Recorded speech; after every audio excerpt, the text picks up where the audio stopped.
Chers frères, je vous souhaite la joie de la présentation du Seigneur, journée dédiée aux personnes consacrées dans le monde. Hier, nous avons célébré la mémoire de tous les martyrs claretins. Dans ce contexte, nous entrons dans la nouvelle phase de la présentation de notre chapitre général. Je vous ai envoyé la lettre de convocation en ce jour. À la suite de notre fondateur et de nos martyrs, nous voulons être enracinés dans le Seigneur et avoir l'audace d'être envoyés en mission partout où le Seigneur nous veut. Dans la lettre d'annonce, nous avons réfléchi ensemble sur le mystère du voyage des frères disciples de Jésus sur le chemin d'Emmaüs, loin de Jérusalem. Ils ont ouvert au Seigneur leur angoisse et leurs soucis.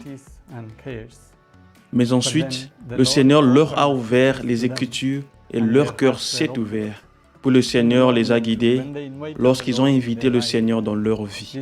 Jésus leur a ouvert le plus grand don qu'il a pour nous, l'Eucharistie, le don de lui-même. Maintenant, ces frères étaient ouverts et prêts à retourner à leur mission avec Jésus, mais sans marcher visiblement à leur côté, mais dans leur cœur comme l'Eucharistie. C'est ce mystère que nous vivrons profondément dans notre congrégation pour être enracinés dans le Seigneur, pour faire l'expérience de son amour et du don de lui-même à l'humanité et pour être envoyés en mission comme d'audacieux disciples du Seigneur. Après avoir commencé la préparation du chapitre, le jour de la Pentecôte, nous avons continué à vivre dans ce contexte de la pandémie qui a frappé l'humanité. Nous avons également été appelés à partager la douleur des milliards de personnes qui ont perdu des êtres chers, alors que nous avons également perdu nos propres confrères et des êtres chers. En même temps, nous éprouvons aussi la joie et la gratitude pour le rétablissement de beaucoup de nos frères dans certaines communautés où la pandémie a infecté, voire même toute la communauté.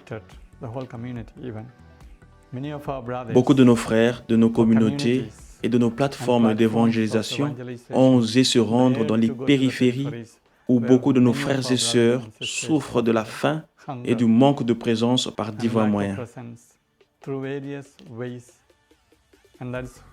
Et c'est l'une des choses dont je suis reconnaissant d'avoir été à la hauteur de la situation plutôt que de craindre pour sauver nos vies.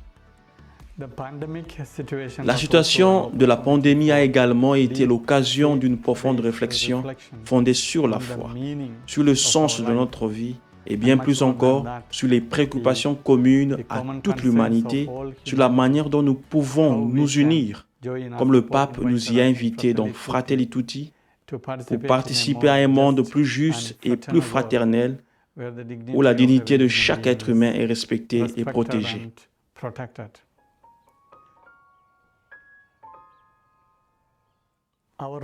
Notre rôle en tant que missionnaire durant la pandémie n'était pas tant de trouver des vaccins ou d'observer, mais plutôt d'aider les gens à trouver un sens et de l'espoir dans une période où ils perdent espoir et s'interrogent sur le sens même de notre existence.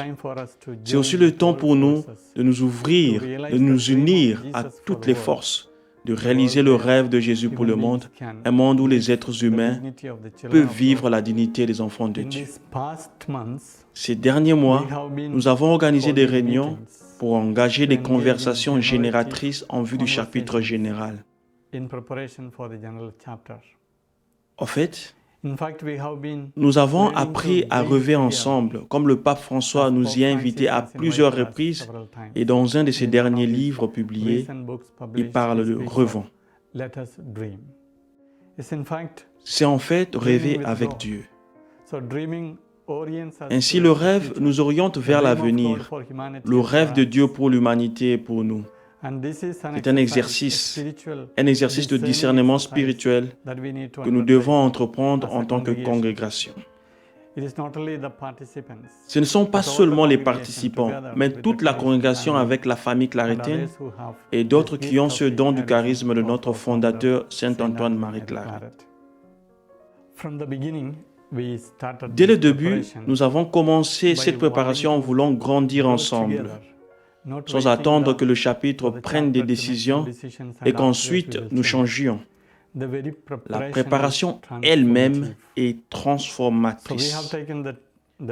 Nous avons pris le thème ou la devise enraciné et audacieux. Nous devons célébrer notre enracinement. C'est pourquoi dans ma lettre, je vous ai tous invités à pratiquer 1 heure de prière personnelle. Ce que notre fondateur a fait et a montré combien elle est fructueuse dans sa vie et ce à quoi nos constitutions nous invitent également. Soyons aussi audacieux pour regarder courageusement vers l'avenir en partageant honnêtement entre nous pour relever nos propres défis et les défis du monde dans la manière qui nous est possible, dans la perspective de notre charisme. En cette année de Saint-Joseph, nous recommandons le cheminement de notre chapitre à Saint-Joseph, le gardien et le patron de notre congrégation. Et nous nous recommandons au cœur de Marie, dont le courageux fiat a un rôle particulier dans l'histoire du salut.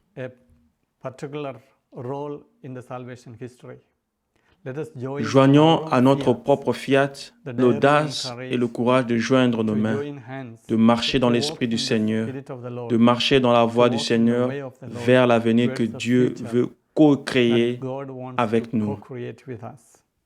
Que Dieu vous bénisse.